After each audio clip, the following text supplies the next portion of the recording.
Olá, seja muito bem-vindo a mais um episódio do Carreira e Suas Vozes. Hoje eu trago um advogado da área tributária e trabalhista.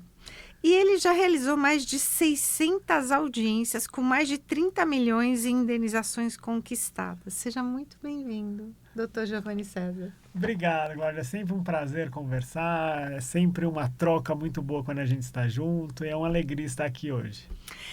Para quem tem curiosidade, ele já participou também do meu podcast Carreira e Suas Vozes. Lá no YouTube você vai encontrar a entrevista. Nós estamos aqui hoje no programa Madrugada Astral, veiculado pela Rádio Vibe Mundial e Astral TV.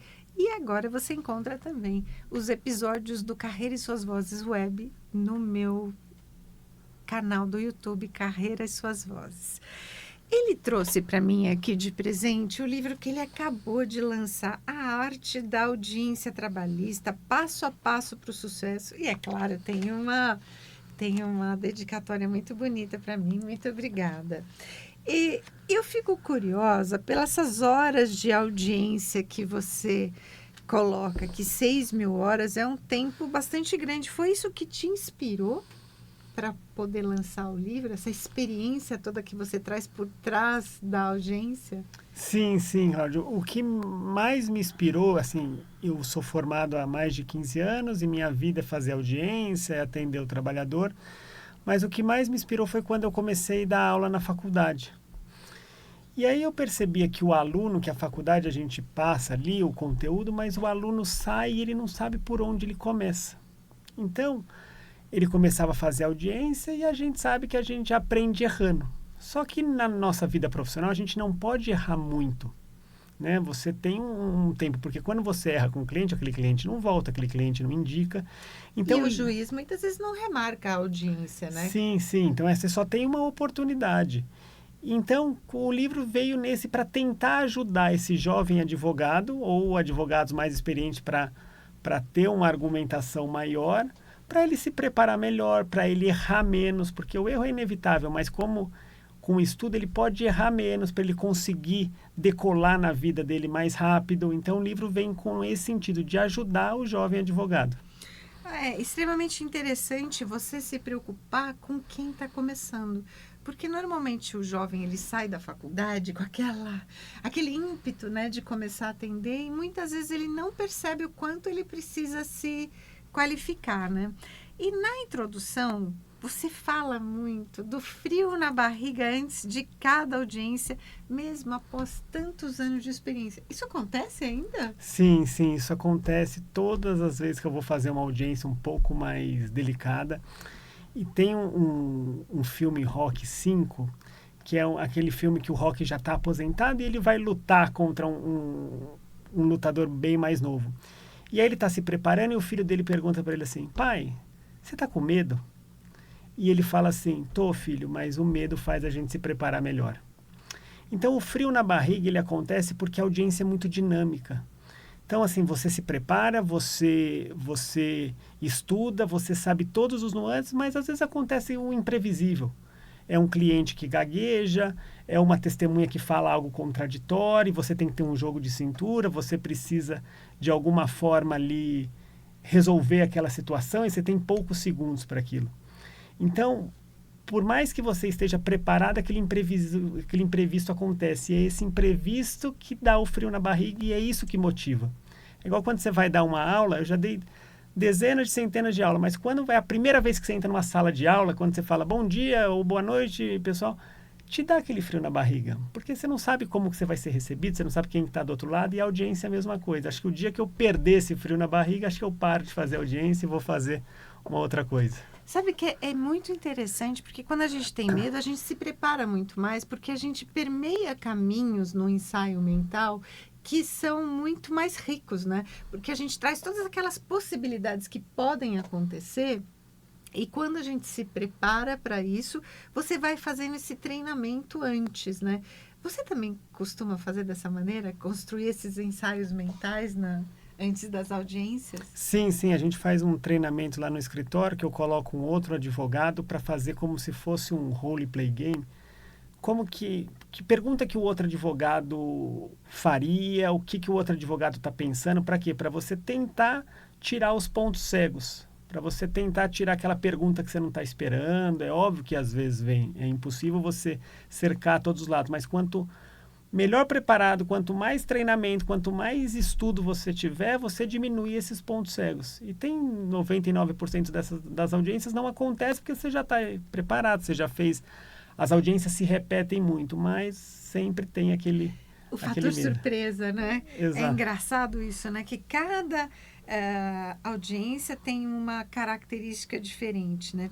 O livro, ele une técnica jurídica e autoconhecimento, abordando desde a postura até a linguagem corporal e principalmente resiliência. Como que você enxerga o papel das soft skills, das novas competências no sucesso de uma audiência? Eu acho que assim, a soft skill, eu acredito que seja essencial para o sucesso de cada profissão. Porque o conhecimento jurídico é esperado que você tenha e é esperado que qualquer advogado tenha ali para conseguir realizar uma audiência. Mas por que alguns advogados decolam e outros não? É só conhecimento jurídico? E eu comecei a verificar a postura de vários advogados bem-sucedidos. E você percebe que todos os advogados bem-sucedidos falam muito bem. Todos os advogados bem-sucedidos têm um autocontrole enorme, então assim, dificilmente ele sai do eixo. Todos os advogados bem-sucedidos têm uma capacidade de interpretação muito boa, de resiliência muito boa. Então, eu acredito que a soft skill hoje ela seja mais necessária que o próprio conhecimento. Porque o conhecimento básico ali você vai ter nas faculdades, você vai ter com base no estudo, mas o soft skill é coisa de anos. É anos treinando, falar bem é uma técnica, falar bem é estudo, é treino, é repetição e repetição. Então, é isso que encanta, é você saber contar uma história, você saber os argumentos para defender melhor seu cliente, é você saber escutar o seu cliente, é você ler o seu cliente e saber o que ele quer. Tem cliente que não quer levar o processo até o fim, tem um cliente que quer resolver o processo mais rápido. Então, você tem que saber essa leitura, e isso você não aprende na faculdade. É importante você trazer isso porque a gente se comunica com os olhos, com o corpo, né? E você tá lá de frente para o juiz, mas o teu cliente está ali tenso, né? E ele tá te dando sinais o tempo todo em relação a isso, né? E eu costumo falar que toda vez que a gente se autoconhece, a gente se empodera para saber quem somos realmente e até onde a gente pode chegar. Porque é aí que a gente descobre quais são as nossas falhas, né? Que é o que você falou, né? Você vai fazendo um ensaio com o outro advogado para descobrir quais são os pontos cegos. E a gente descobre nesses exercícios os pontos cegos, né? Sim, sim. Por que às vezes o advogado dá um argumento e aquilo mexe tanto com você? Por que às vezes você recebe críticas e aquela crítica você passa por cima e tem crítica que efetivamente te abala e te pega no seu pessoal? Porque isso é um processo de autoconhecimento. E isso é essencial não só na carreira do advogado, na carreira do professor, na carreira do médico, na carreira do engenheiro. O autoconhecimento, você conhecer a si mesmo. Ser professor de faculdade te ajudou nos processos, na audiência, estar perante o juiz? Te trouxe mais conhecimento? Sim, sim. O ser professor foi um divisor de água, até pelo fato do professor sempre precisar estar estudando, sempre precisar estar se atualizando, então isso foi muito bom. Mas o ser professor também me ajudou muito com a questão do imprevisível, daquele aluno que às vezes te tira do sério, daquela pergunta que às vezes você não está esperando e você precisa resolver, e a capacidade de oratória. Então, por quê? Porque você está sempre falando. Então, minha aula hoje é melhor que minha aula de ontem, que é melhor do que minha aula do semestre passado. Por quê? Porque eu falei mais. Então, hoje, quando eu vou falar perante uma tribuna, quando eu vou falar perante um juiz, uma audiência, hoje eu falo melhor do que eu falava há 5, 10 anos atrás, que é a semana passada. Por quê? Porque eu estou sempre me atualizando, eu estou sempre falando, eu estou sempre praticando. Tem uma questão aí que é muito do momento em que nós estamos vivendo, né? Até tempos atrás, quando o aluno perguntava alguma coisa, a gente podia falar, eu vou pesquisar, depois eu te falo, você lembra Sim. disso? Hoje a gente não pode mais falar isso, né? Hoje a gente já tem que estar com a resposta na ponta da língua, primeiro porque a gente não sabe quanto tempo a gente vai ficar para encontrar o aluno de novo, e se, quando encontrar, aquela resposta vai impactar do mesmo jeito que naquele momento, né? Não é verdade Sim, isso? sim. Hoje em dia exige que a gente saiba cada vez mais. Então a gente precisa estar cada vez mais atualizado. E hoje o aluno ele não quer saber só de você. Eu dou aula de direito do trabalho esse semestre. Ele não vem e te pergunta só coisa de direito do trabalho. Ele quer saber ali o julgamento do Bolsonaro, ele quer saber ali o caso do Lula. E se você não tiver uma resposta a contento que ele esteja esperando, ele é um aluno que não se encanta. E o objetivo do professor é você encantar, é você mostrar o conhecimento. Então, assim, hoje é essencial a gente ter um conhecimento de todas as áreas, porque todas as áreas estão interligadas e quando a pessoa fala comigo, procura meu escritório, eu tenho minha especialidade, mas ele quer saber que eu resolvo o problema dele. Ou que eu dê uma indicação correta para ele, se eu não souber, eu dou uma indicação jurídica correta e encaminho ele para um outro profissional, para um outro lugar, mas ele exige que você saiba essas respostas. Exatamente, né? Hoje a gente não pode compartimentar as nossas respostas e nem o nosso conhecimento, né? Saber conhecimentos gerais da sua área te ajuda muito nesse aspecto, até porque você se especializou em uma, mas você estudou direito, né? Então, Exatamente. é muito legal a gente poder passar por esse desafio também, né? A obra ela é dedicada ao militante anônimo da Justiça do Trabalho, aquele ser que luta por relações mais justas. Qual é o propósito por trás dessa dedicatória e como ela traduz a essência da sua advocacia? Essa é uma pergunta muito boa, é uma pergunta que eu me reflito bastante. Quem que é o profissional anônimo da Justiça do Trabalho? Porque o advogado, ele vive mais ou menos atrás da cortina. Eu sei que a audiência é o momento do advogado brilhar, é o momento do advogado mostrar o conhecimento, mas é só aqueles 10, 20, 30 minutos da audiência. O advogado eles tem a função de mostrar o direito para o juiz, dele mostrar os argumentos do cliente para o juiz. Mas aquele direito não é dele. Aquele direito não interfere na vida dele. Aquele direito ele vai usar o conhecimento dele em nome de outra pessoa. Então a gente é um profissional mais para dentro da cortina. A gente não é um profissional que por exemplo, um médico que salva uma vida. Não, o nosso objetivo é mais simples, é mais dentro dos bastidores. Então, o livro é dedicado para isso, para aqueles profissionais que faz audiência, que resolve a vida de um monte de gente, mas que não aparece, mas que não é lembrado, porque quando uma pessoa ganha um processo, ele fala, ganhei o processo porque eu tinha direito. Então, o advogado não é lembrado, mas é uma profissão que ainda vale muito a pena. E uma profissão muito antiga, né? Uma profissão que ela vem com toda a história pela qual a gente passou, né? O Império Romano, a oratória ela era muito importante, o direito ele surgiu na Itália, não é isso? Exatamente. O direito é uma das profissões mais antigas, é a profissão de você defender a outra pessoa. Os primeiros cursos que chegaram no Brasil foram os cursos de direito do Largo São Francisco. Então, um dos motivos que o advogado é chamado de doutor e o médico foram as primeiras profissões, né?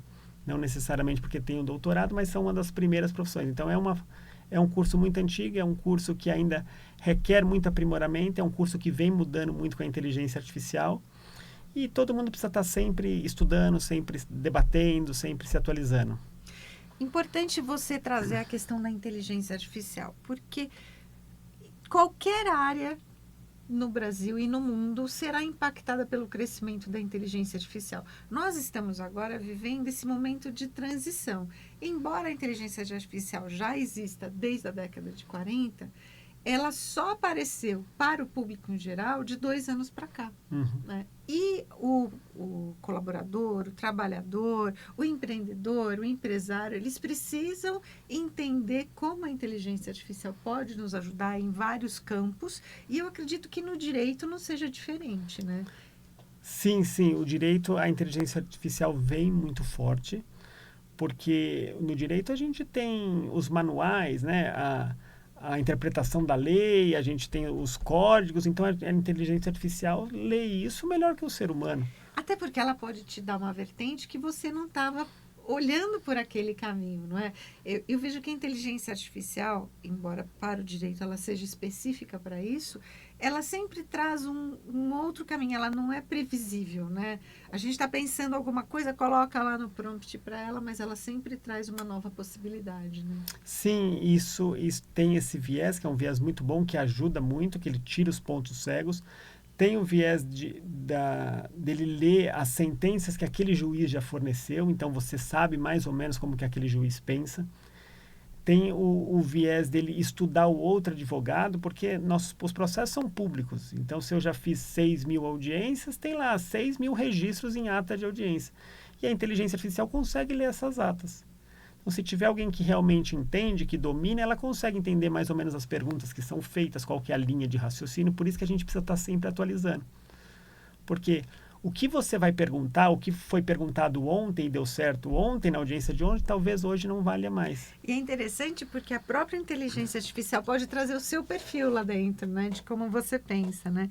E trazendo isso para a prática, você compara a audiência como uma guerra, como na inteligência artificial, ela vai te mostrando essas diretrizes e os perfis do juiz, da outra parte. Eu gosto muito da arte da guerra, do Sun Tzu, e eu sei que você também é um grande fã, né? Por causa das estratégias da preparação.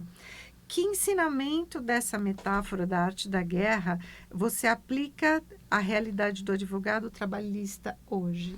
Então, é um livro fantástico, A Arte da Guerra, tanto é que o meu livro é muito baseado, porque a audiência eu considero como uma guerra, é ali que decide.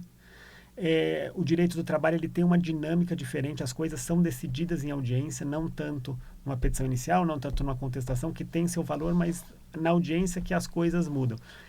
E o livro traz muito ensinamento, desde a parte quando ele fala assim, o exército vencedor é aquele que chega primeiro no campo de batalha. Então, é o que eu costumo falar isso para os meus clientes, assim, vamos chegar mais cedo. Estudar o inimigo. Vamos chegar mais cedo, porque às vezes a pessoa tem o direito, mas ela não consegue expressar porque ela ficou nervosa na frente do juiz. Então, se a gente consegue chegar com 1 hora antes para ela ver outras audiências, para ela ver o juiz que ele não é diferente de ninguém, ele só tem um cargo diferente, ela se acalma. O exército melhor preparado ganha. Quando você sabe as armas dos outros exércitos, você tem uma vantagem. Então, o que a outra parte vai argumentar? Como que ele se preparou? Quem são as testemunhas da outra parte? Então, às vezes Além de saber qual é esse terreno que você pode avançar ou recuar, né? Porque chegar mais cedo e ter esse olhar da arte da guerra é extremamente importante, porque você orienta o seu cliente a olhar todas essas nuances que muitas vezes ele não perceberia em outra situação, né? Exato. Quais são as armas? Que testemunha que eles têm? Essa testemunha trabalhou com você há quanto tempo? E a gente só percebe isso chegando com antecedência, sabendo quem é a testemunha, conversando antes. Às vezes o trabalho é de empoderamento. Você tem direito, você pode não só debater o processo, mas é um trabalho mais pessoal. Então, o livro me ajudou muito nesse sentido de entender que a audiência não é você chegar, sentar na frente de um juiz, fazer meia dúzia de perguntas, levantar e ir embora.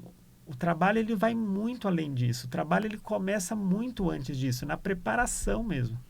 Até porque a audiência, você tem a chance, né, de poder apresentar a peça, poder apresentar aquele processo todo, mas você tem um tempo muito curto, então você tem que ser muito assertivo, né? Sim, a audiência é muito dinâmico, é pergunta e resposta, e às vezes responder você fez uma pergunta e o cliente respondeu não da maneira que você queria que respondesse, você precisa fazer uma outra pergunta, você precisa ter um jogo de cintura, às vezes com o objetivo da audiência é você convencer o juiz. Então, não adianta o seu cliente decorar a resposta, porque um discurso decorado não convence ninguém. Então, você precisa que ele responda certo e responda com emoção. Então, tudo isso é um trabalho. Tudo isso é preparado. É extremamente importante. Nós estamos vivendo num momento em que as próprias mídias sociais, elas trazem essa questão da genuinidade, né? E você orienta muito os seus clientes ou novos clientes pelas mídias sociais, né? É um outro lado do seu papel de professor? Sim, sim. As mídias sociais, ela surgiu... Eu fui fazer uma audiência E encontrei um cliente que foi meu cliente há 10 anos atrás. Ele, eu falei, o que você está fazendo aqui no fórum? Entrei com uma ação contra a empresa. Eu falei, pô, porque você, falei, brincando, por que você não entrou lá pelo escritório? Ele, pô, doutor, eu não lembrava seu nome.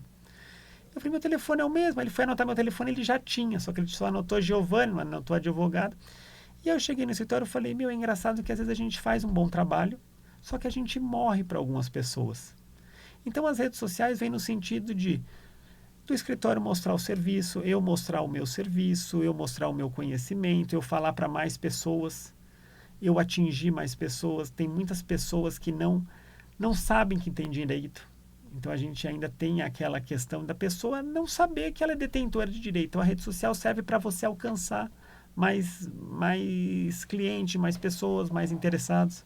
Você tocou num ponto extremamente importante, porque muita gente não sabe que a gente não tem só deveres, né, como cidadão, nós também temos direitos e a gente precisa buscar os nossos direitos. É extremamente importante, por isso que esse trabalho seu de evangelização do público é importante para que a pessoa realmente possa buscar os direitos, né? Ao longo do livro, você reforma a importância da ética e da empatia. Em tempos de vaidade e redes sociais, como equilibrar a autonomia profissional e a humanidade na prática? Sim, o objetivo do processo, de todo o processo do advogado, é o cliente sair com o seu dever cumprido. Então, o cliente tem que olhar para você e falar, o advogado fez a melhor coisa que poderia fazer. Então, quando eu recebo um cliente no escritório, eu dou a vida para ele ganhar, desde que eu perceba que ele tem direito para aquilo. Então, tem um monte de clientes que sentam na mesa do escritório e falam, não me leva a mal, mas sua causa não é interessante, ver um outro advogado, porque sua causa não é interessante, porque eu percebo que ali tem algum ruído, ou ele não está ali para receber um direito, ele está ali para receber um dinheiro, e isso não é nosso objetivo. Então, a gente dá a vida para ele receber quando a gente efetivamente entende que ele tem esse direito. Mas a gente também não ultrapassa a ética. A ética lá no escritório é muito importante. Então, existem vários casos de advogado, todo mundo sabe que ultrapassa essa ética, às vezes para fazer um cliente ganhar. Então, assim, a gente adequa alguns discursos, mas ele não mente nada. E a gente está vivendo um momento exatamente preciso, né? A gente descobre rapidamente quem tem ética e quem não tem, né? Porque nós somos mais assertivos nas nossas relações hoje em dia também, porque a gente não tem tempo de ficar vivenciando situações aí que não trazem nenhum tipo de vantagem técnica ou de conhecimento, né? Porque você coloca essas horas, né, como conhecimento para você, né? Porque eu imagino 6.000 horas de audiência, né? Quanto tempo você não se preparou para isso? A gente está chegando ao final da nossa entrevista, mas se você quiser saber mais, já tem uma outra entrevista lá do Dr. Giovanni no meu canal do YouTube. Quero saber onde que as pessoas encontram e se é para o público em geral também o seu livro. Esse livro eu fiz para o estudante de direito e para o advogado, mas ele é um ensinamento para todas as profissões, porque aqui tem lições que valem para todas as lições de pontualidade, de confiança, o modo como você se veste influencia. Então, assim, eu falo muito para meus alunos e falo no livro também. Quando você chegar para uma audiência, chega pronto. Você tem que chegar, o cliente tem que olhar e você tem que estar pronto. Então não chega com uma gravata no meio do peito, segurando o blazer com 2 dedos atrás. Chega trajado já, chega preparado, porque quando vai para uma audiência, ou pode ser qualquer profissão, você é o profissional que o cliente mais confia. Então, se ele bater o olho em você, ele não confiar em você, aquilo já começa a prejudicar daquela relação. Até porque a nossa imagem é o nosso cartão de visitas, né? Então, a gente precisa, quando a gente chega pronto, a gente já confere credibilidade, né? Hoje, quando você chegou aqui, eu não estava de blazer ainda, eu estava colocando o blazer, né?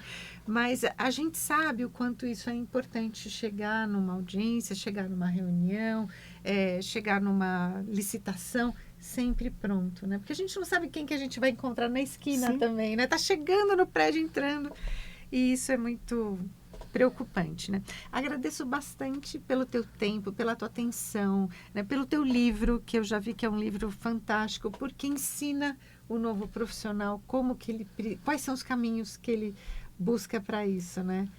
E quero que você deixe aqui as suas mídias sociais, o site do seu escritório, para que as pessoas possam te encontrar. Sim, sim, é um prazer estar aqui. Sempre quando a gente se encontra, esse bate-papo é delicioso, a gente podia falar horas aqui. O site do escritório é o www.marquesmiléo, Marques com Z no final, marquesmiléo.com.br. O meu Instagram, que eu faço vídeos quase diários, explicando direito, comentando alguma situação relacionada ao direito, é o Giovanni, com 2 N's e I, _ César, _ ADV. E o meu LinkedIn, que eu costumo postar algumas coisas mais profissionais, é o Giovanni _ Miléo. Então, para você que tem curiosidade, siga o Dr. Giovanni e descubra quais são os seus direitos. Muito obrigada pelo seu tempo, pela sua atenção e até o próximo episódio.